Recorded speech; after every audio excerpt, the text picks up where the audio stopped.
So, good morning.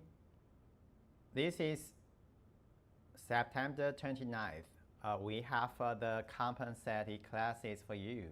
And actually, we have the schedule one. Well, let me have the summary, the really summary description for you. We have the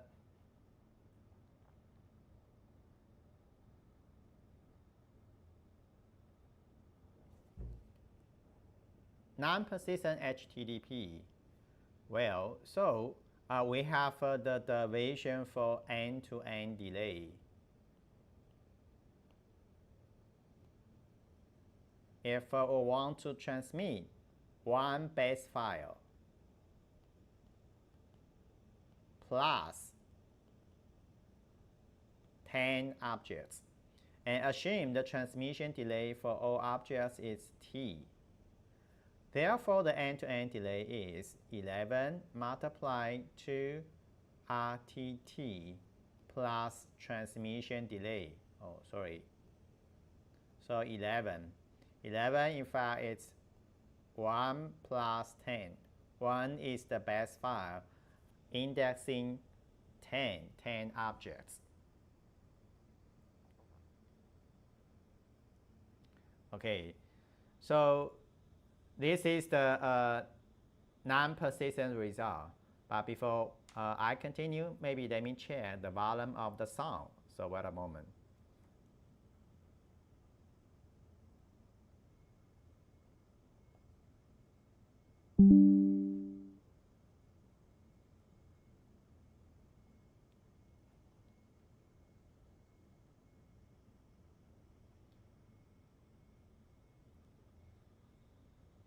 Well, that is the non-persistent version.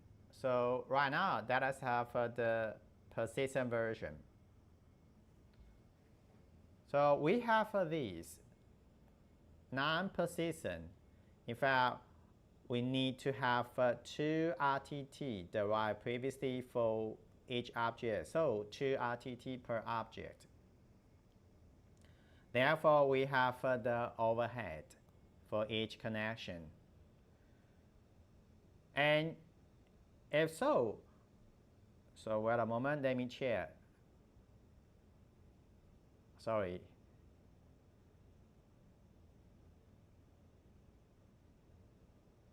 So we have the non-persistent HTTP, and actually we have 2 RTT per object. All right, and we need to have the file transmission delay, T previously. Well, in fact, let us have the formal definition for RTT, round trip time definition. So it's time for a small packet to travel from the client to the server and then back to the client. Well, so here, small one here, small and small again, so this is RTT. Actually, that's we already have something like this one, and so that I have the wrong scalar. So I don't mention that scalar, I just mention here, this is the real RTT. Round trip time. So RTT and RTT, but look at this, we have the file transmission. So we have a T here. You see, we have the end-to-end delay, or we call the response time. And the first RTT used to initiate TCP connection, and the second one because the client wants to request the file. And then the first few bytes or bits of RTT response message returned. So we have the second RTT. And furthermore, we need to have the completion of the file transmission. So we have the transmission delay. So 2 RTT plus T. And previously, we have 1 plus 10 objects. So each one need to multiply the current one to RTT plus the transmission delay. Well, let me emphasize this again.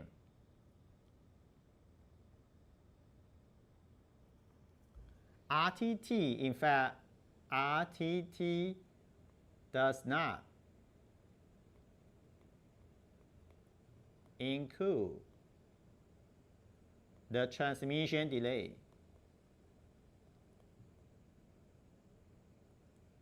So that's why we need to have the transmission delay calculation. As for RTT actually can include processing delay and queuing delay.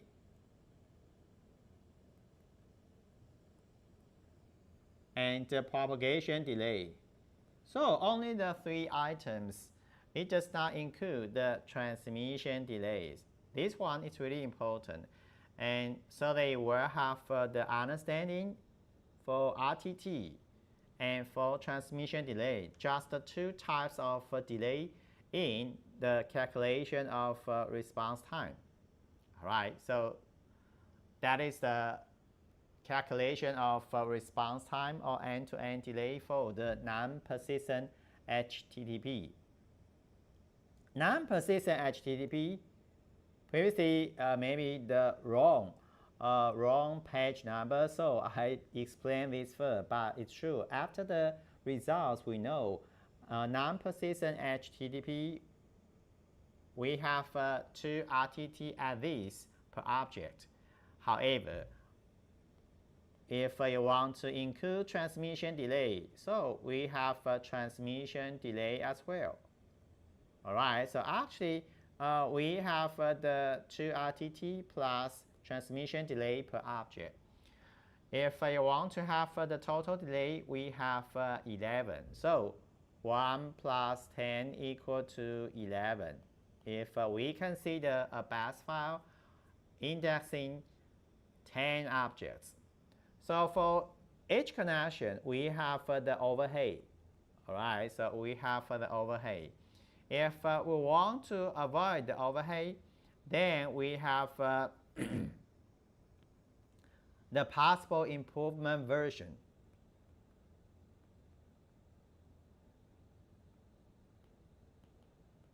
It says browsers often open multiple parallel connections to fetch reference object in parallel. So this one, we have the possible improved version, non-persistent, with parallel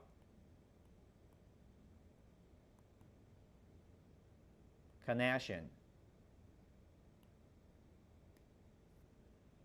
Well, the current improved version, it is the non-persistent HTTP with parallel connections.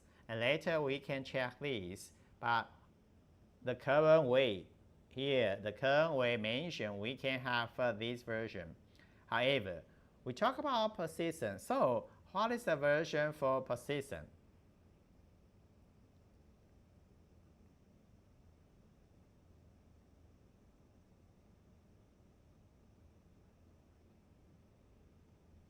So for persistent, we have this one. We have the HTTP connection, and we will leave connection open. That says we still have the open connection. And we can have the subsequent HTTP messages between the same client server sent over the same open connection. So the same. That says up to now we have the connection only, single connection. Therefore, client sends request as soon as possible. It encounters a reference object. Wherefore, just as little as 1 RTT for objects for all reference objects. Well, so this is a persistent HTTP. So let me have the persistent HTTP for the previous scenario first.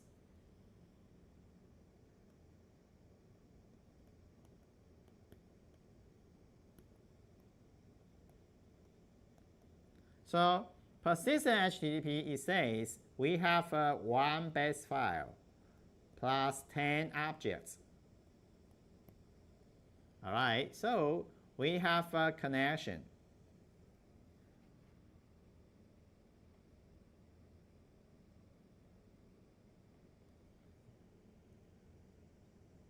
This one, RTT, requires for the connection establishment.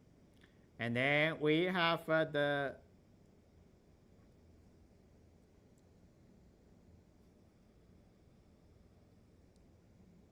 RTT for base file.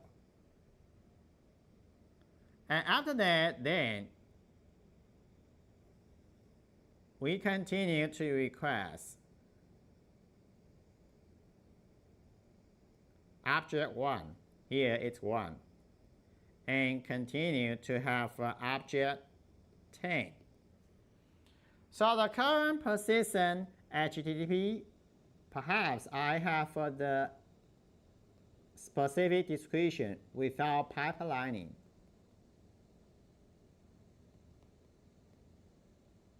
So this one, I emphasize this version without pipelining. Then we will have RTT connection establishment. And then RTT for base file and transmission delay for base file. As for the others, we have 10 objects for each. We have RTT plus transmission for object. So here, this is object. If I assume all objects, including the base file, they have the identical transmission delay T. Well, if so, then we have the version 2 RTT plus T for base file, but for the objects only. We have a single RTT to request the transmission of their object plus the transmission delay. Currently, we have 10. So this is a version for non-persistent HTTP without pipelining. All right, so I have the results for non-persistent. So it should be, I have the comparison 2 RTT plus transmission for base file. And likewise 10, it's 2 RTT again plus transmission for objects. So you can have the comparison. We have the single RTT for persistent connection because leave it open.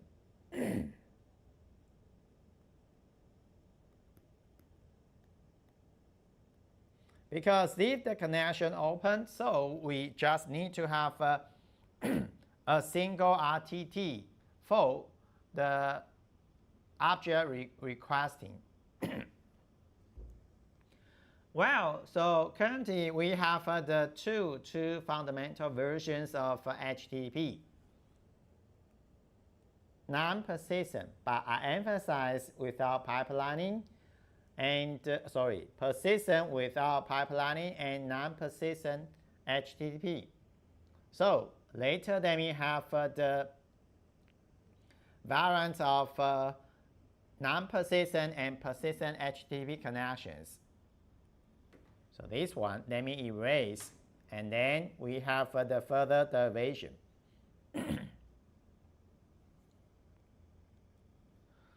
So this one, we have the non-persistent.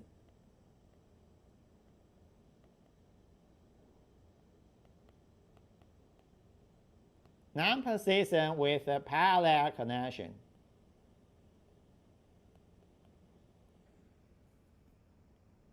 All right, so if we have a non-persistent with a parallel connection, we will have this one.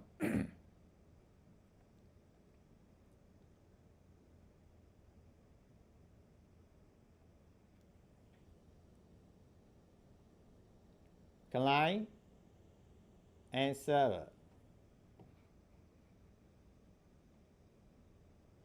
So batch file here.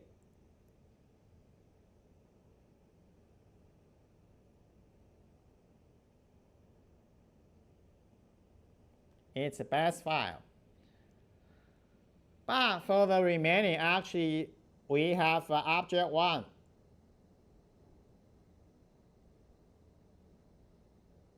So this one, object 1. And likewise, object 2. Assuming we have the synchronized version to object 10.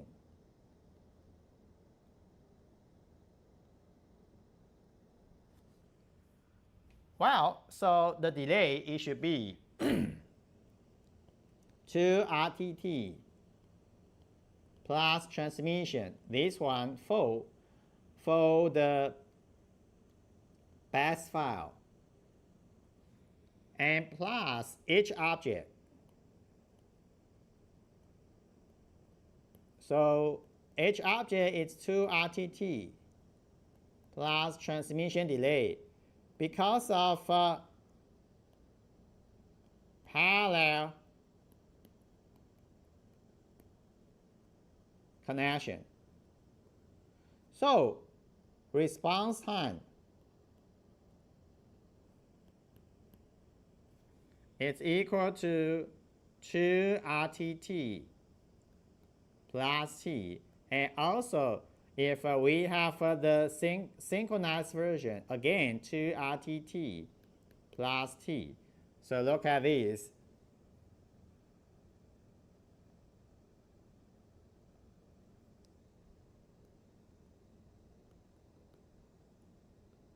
Parallel and the synchronized version. All right, parallel and the synchronized version, then we can have the response time to count just one transmission delay and round trip time, 2 round trip time for an object. For an object, then that's all.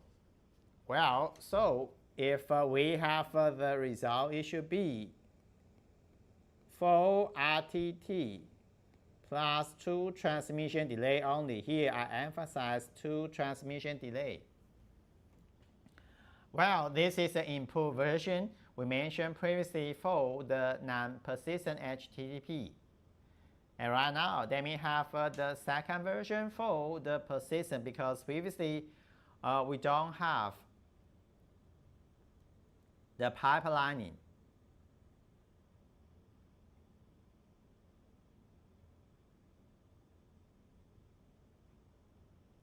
So this time we have a persistent.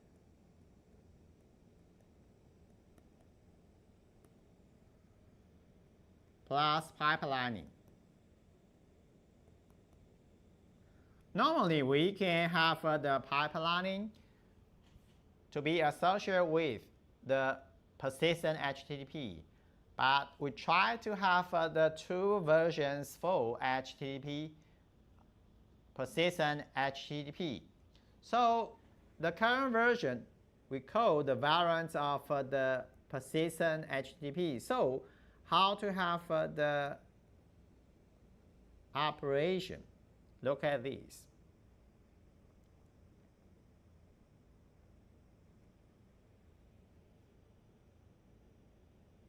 Same.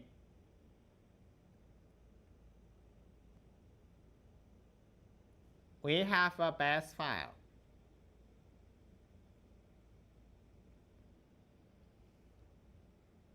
All right. And once returned, we know, oh, we have 10 objects. So we request 10 objects. So we have a pipelining. Object 1, object 2, to object 10.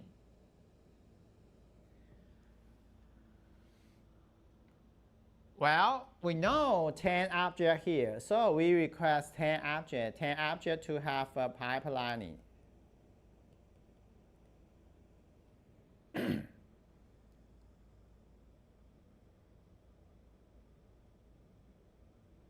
All right. So if we have that one, then what's the time? The time should be 2 RTT. All right. Plus time, transmission time for batch file. All right. And we have these 2 RTT. Sorry, not 2, it's 1.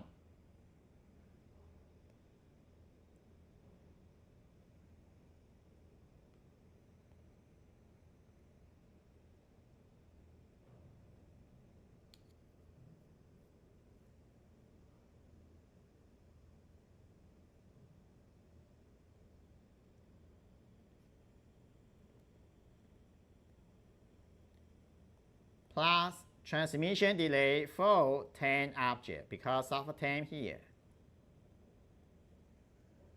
All right.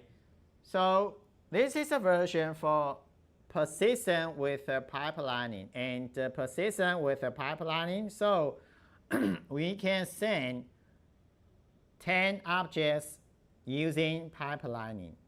So we request 10 objects simultaneously. So this is a version. If we have the version, then we have the result 3 RTT only plus 11 transmission delay. All right, so this is the persistent HTTP plus pipelining. For the persistent without pipelining, let us rethink about this. We do not have 10 request 10, we request 1 by 1. Request 1 by 1, so that's why we have 1 plus 1. And we have the actual 1. All right, so if so, then we have this one. I have this compare with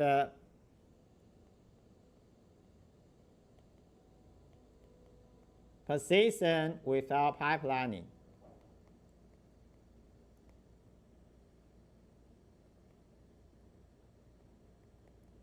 This one actually says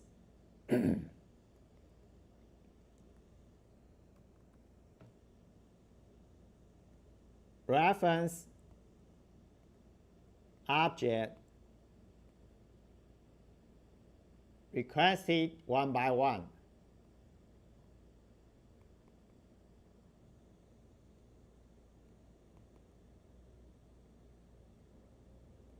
All right, but normally we don't do this. So normally we won't have the version persistent without pipelining. Normally no, but because I try to let it have the comparison, so I emphasize, well, sometimes we have the persistent HTTP without pipelining. In fact, no, without pipelining says we have the reference object requested 1 by 1. 1 by 1, so that says we have 1 and transmission delay and the next one. So this is the pipelining, the persistent without pipelining. Well, why we have the version? Because how about the version like this?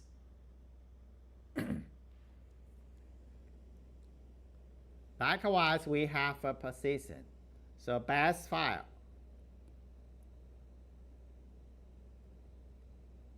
And no pipelining. Is it possible? Oh, okay. I know 10 objects. And request 10. So if it's 10, so the first one, right?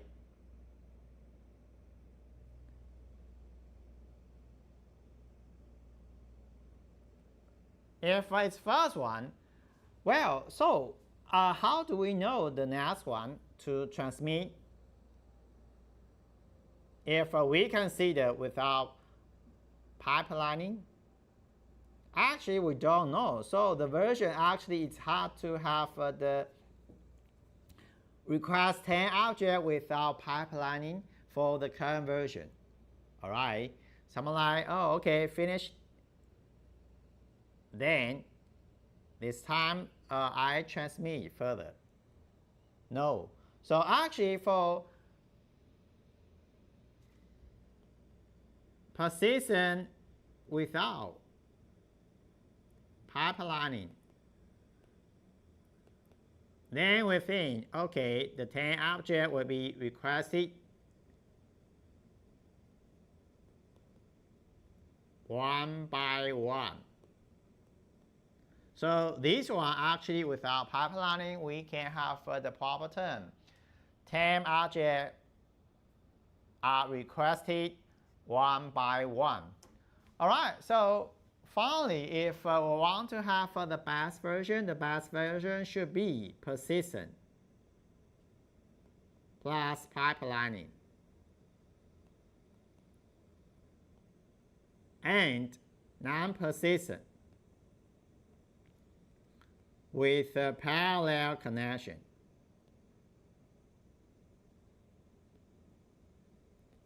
All right, so we start from the fundamental one to the beta version for persistent HTTP with a pipelining to non-persistent with a parallel connection. Well, up to now, maybe you still have a question. Is it possible to have the mixed version? I mean, mixed version for example, parallel connection with the pipelining, it won't be necessary because just the actual one. So it won't be necessary to have the parallel plus pipelining.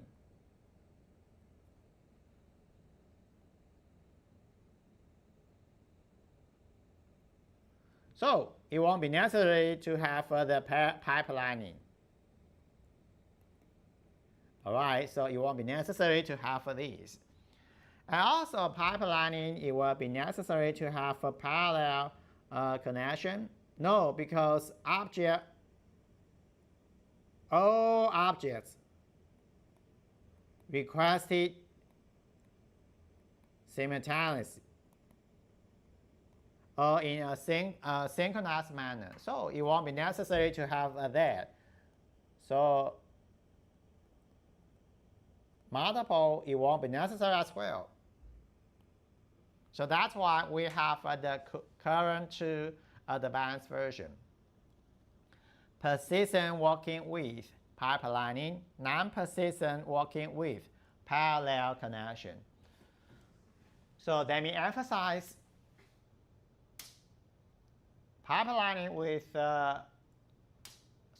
persistent with pipelining, the beta version compared to the original persistent HTTP, and non-persistent with the parallel connection compared with the original non-persistent HTTP.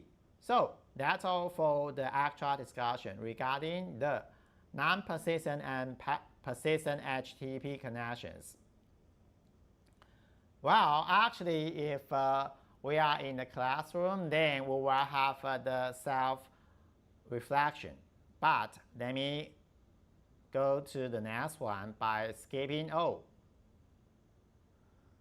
So that's the possible working mechanism for non-persistent and persistent HTTP. And we use some example to have the response time calculation. All right. Well, about this, maybe that you have 1 minute to think about this. Even we use online, but that you have 1 minute to think about this. And later I can continue.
So let me continue.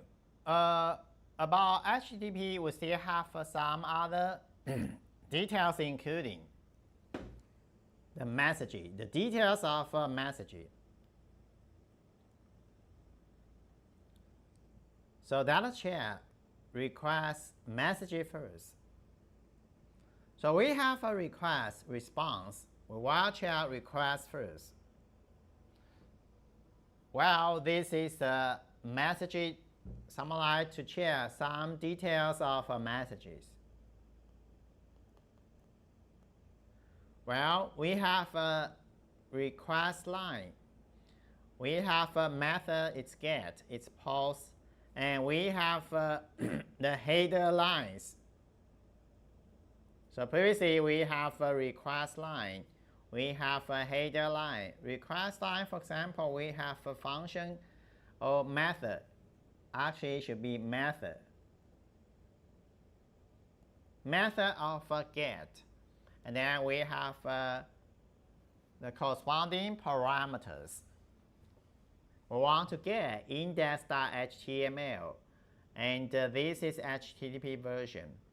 And after that one, we have these. Carriage return. All right, and line feed. If you learn the C programming language, I think you will be familiar with the two character, carriage return /r and line feed. It's new line. So we have the two characters. As for headers, then we have the host, the agent, accept some application, accept language, accept the encoding, and the character set ISO. And we keep alive time, and connection keep alive as well. And finally, we have two carriage return and two line feeds, so that it's the end of the messaging. So this is the request message, and this is a general format. So method, URL, and the HTTP version, and header line. So we have a header field, and the corresponding parameter we have a value. And then we should have a body, but previously we don't mention that one. Actually, we have the body. All right, so as for the other request messages, we have post. All right, we have a get. Previously we mentioned these, and you can check them. So to fetch the file, actually we can have a get. All right, and actually we have the input, so we have the input form. So we will have the post method, and we will have a head, and we will have a put. So because of some manipulation, so we should have the methods here, and actually we may have the others possibly. And right now, let us have the response message. And response, actually we need to that actually the client side to know the status. So we have a status line, and likewise we have headers for the response message. And the status line we will have the code. So this is the status code. All right, and of course we will have the data transmitted along with the response messages. So we have these. All right. Well, response code, actually we can have the response code set for HTTP. For example, 200 to represent everything's okay. So 200 and 301 that says moved permanently. And 400, this is a bad request. 404 not found. And 505, the version not supported. All right, so for HTTP, we will have the status codes to indicate the status directory, but we will have a status phrase.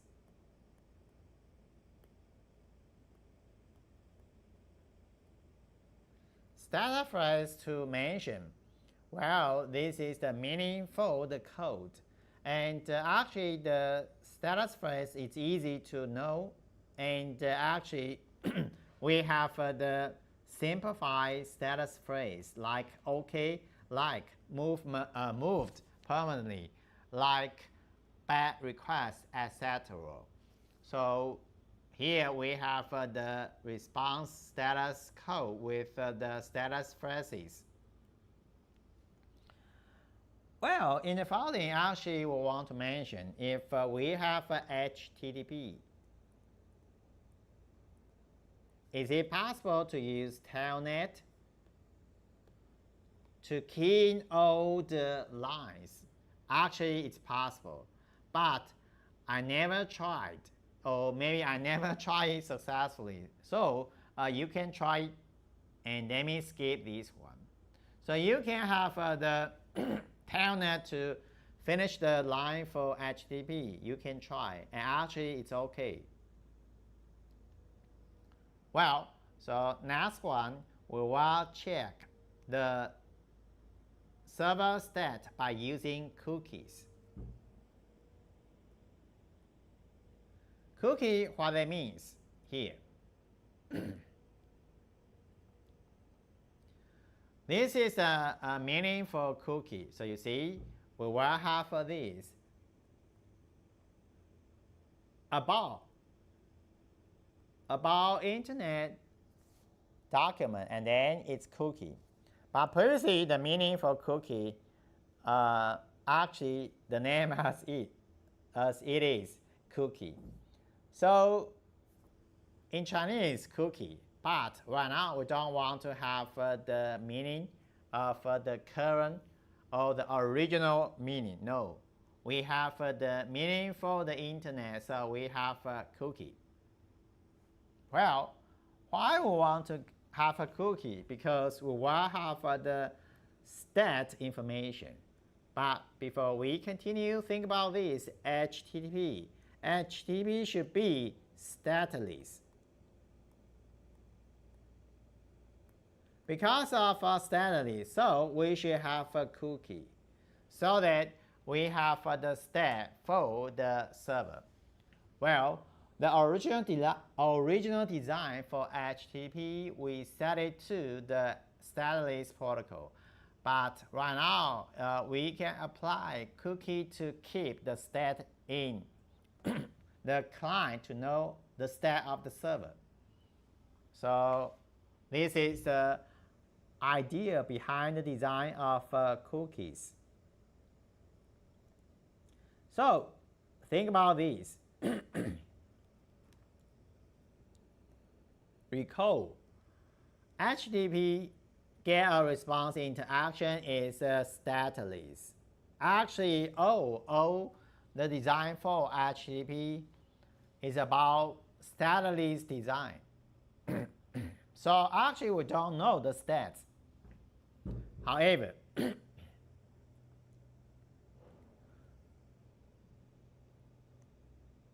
status no, okay, and no. However, sometimes, sorry, sometimes we want to keep some stats at the client.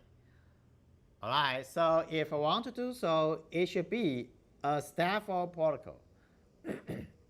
If a stateful protocol is okay, actually not okay for the original idea, so we don't want to use a stateful protocol for HTTP. But currently, based on stateless protocol, should we have the possible way to keep the state?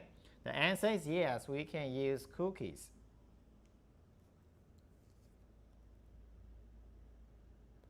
So we just use cookies. And how to have the stat by using cookies? It says we have a website, no problem.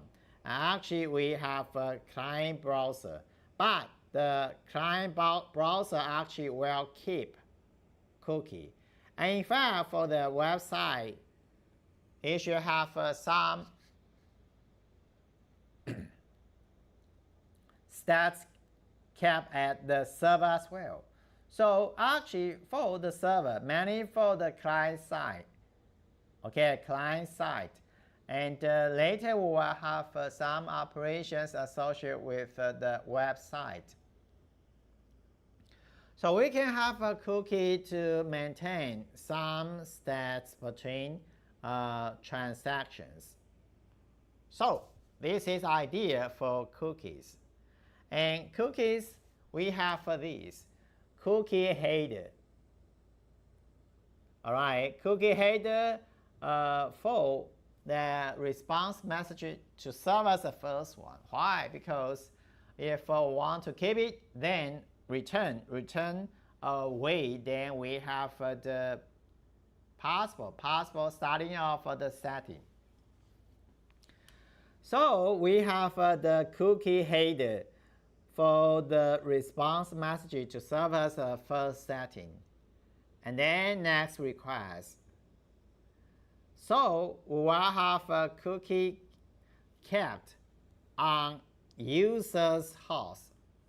And also for the backend, we will have some information stored there. So actually we have the full component. Why we want to have the stats? Because we can have the daily life example like this. Susan uses browser on laptop and visit some specific e-commerce site for the first time. For the first time, actually no information, but usually maybe we expect Susan to visit the website again. So about the possible information, should we keep? Actually, we expect to keep. All right. And if so, we want to keep, then the site will create the cookie ID. All right. So we have a cookie ID, and we will have the cookie ID to associate with the entry in the backend database. All right, so we will have the ID, and we will have the entry directed to the ID as well. And the subsequent HTTP request here is request. If I request the common or identical one, then we will use ID. If we have the ID, then the server knows, okay, it's that one, the original one.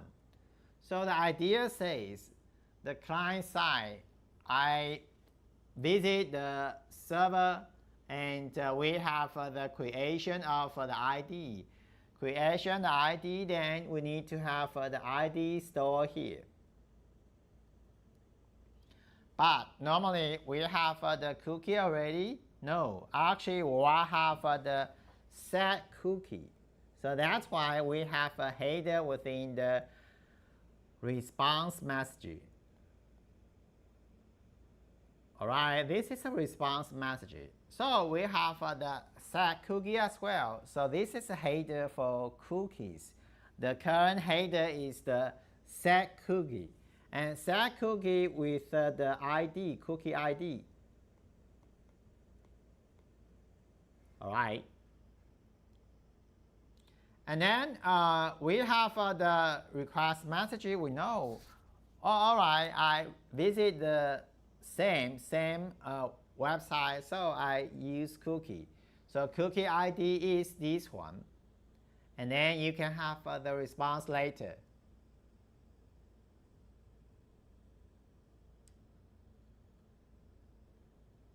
Alright. Okay, so this is a possible discussion. But let me stop here and later we can continue. Even 3 minutes later, we've reached the first class. But let me take a rest first because of low battery. Alright, that's it. Let us take a 10-minute break first.